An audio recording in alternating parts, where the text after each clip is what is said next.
ওং তৎসৎ। শ্রীমদ্ ভগবদ গীতা।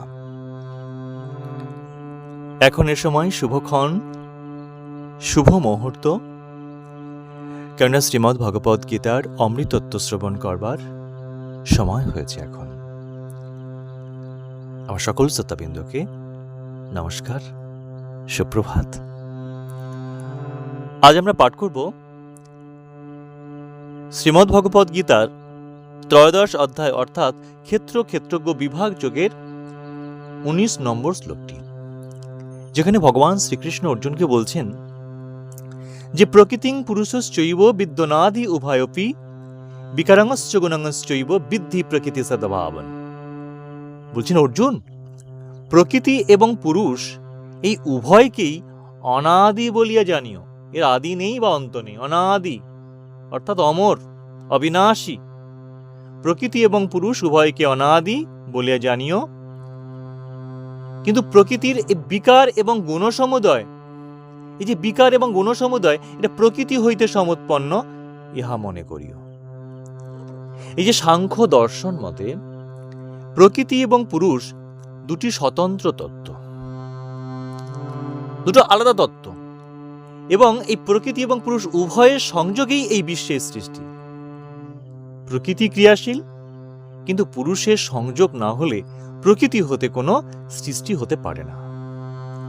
কিন্তু গীতার মতে পুরুষ এবং প্রকৃতি এই দুটো স্বতন্ত্র তত্ত্ব নয়, দুটো আলাদা কোনো তত্ত্ব নয়। এই পুরুষ এবং প্রকৃতি এটা ব্রহ্মের দুটি ভাব মাত্র, দুটি ভাব। কাজেই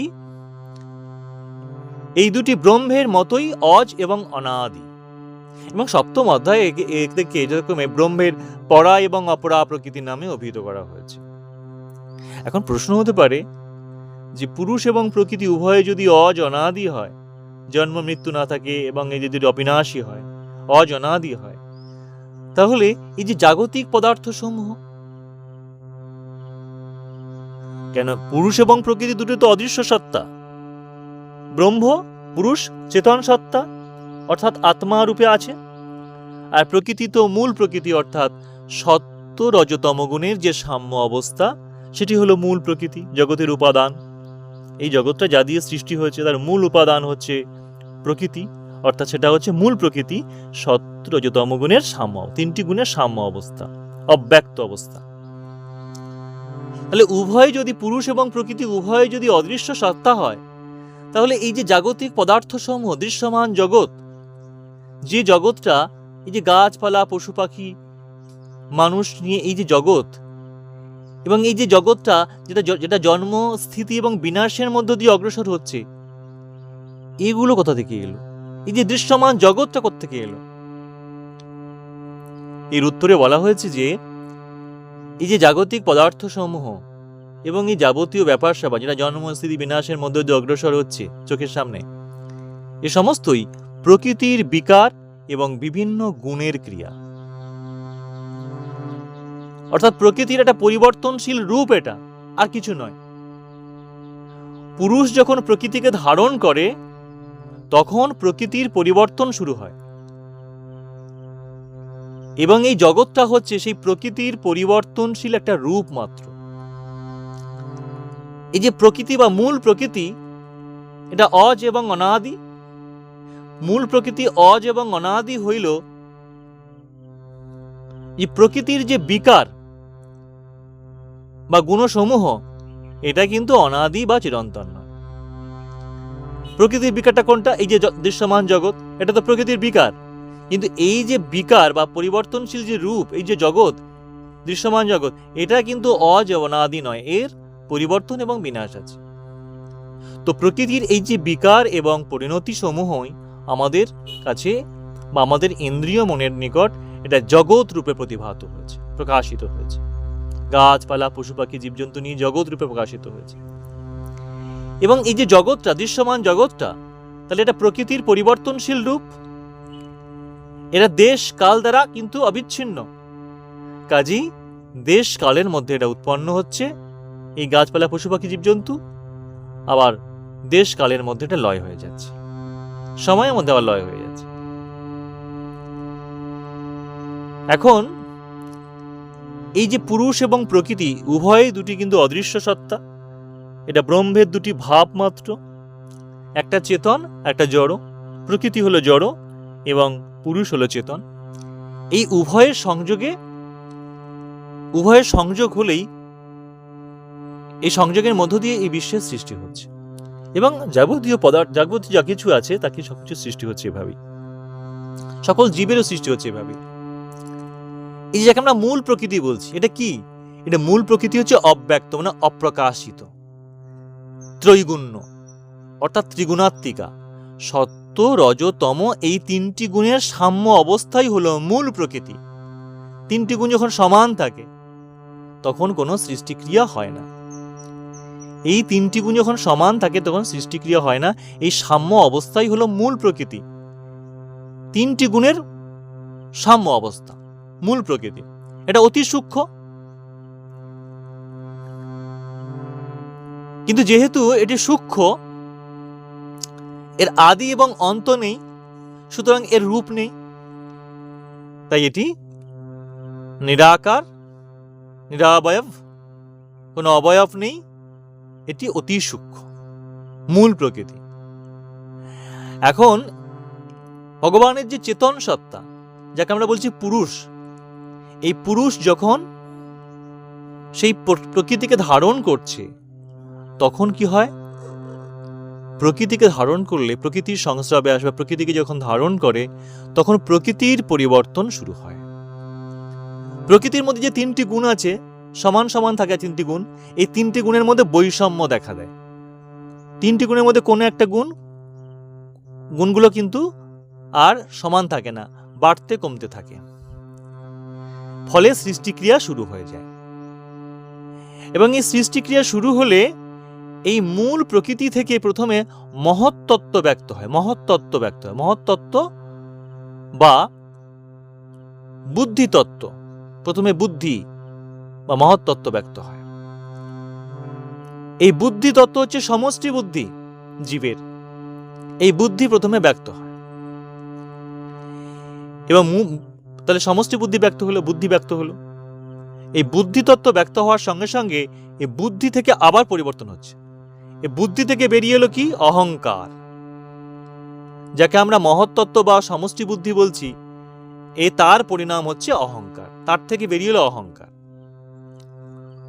অহংকারের অর্থ হচ্ছে আমি, এই আমিত্ব ভাব, আমি সব, আমি অন্যের থেকে পৃথক, এই জ্ঞানই হচ্ছে অহংকার। তো মহত্তত্ত্বের মধ্যে এই যে সমষ্টি বুদ্ধি আছে, এই সমষ্টি বুদ্ধি ভেঙেই অহংকারের বা আমিত্বের জন্ম হচ্ছে। এবং অহংকারের ত্রিবিধ পরিণাম, সাত্ত্বিক, রাজসিক এবং তামসিক ভাব। অহংকারের সাত্ত্বিক পরিণাম হচ্ছে পঞ্চ কর্মেন্দ্রিয়, পঞ্চ জ্ঞানেন্দ্রিয় এবং একাদশ ইন্দ্রিয়। এটা অহংকারের সাত্ত্বিক পরিণাম। অর্থাৎ অহংকার থেকে জন্ম নিচ্ছে পঞ্চ কর্মেন্দ্রিয় এবং পঞ্চ জ্ঞানেন্দ্রিয় এবং একাদশ ইন্দ্রিয় মন।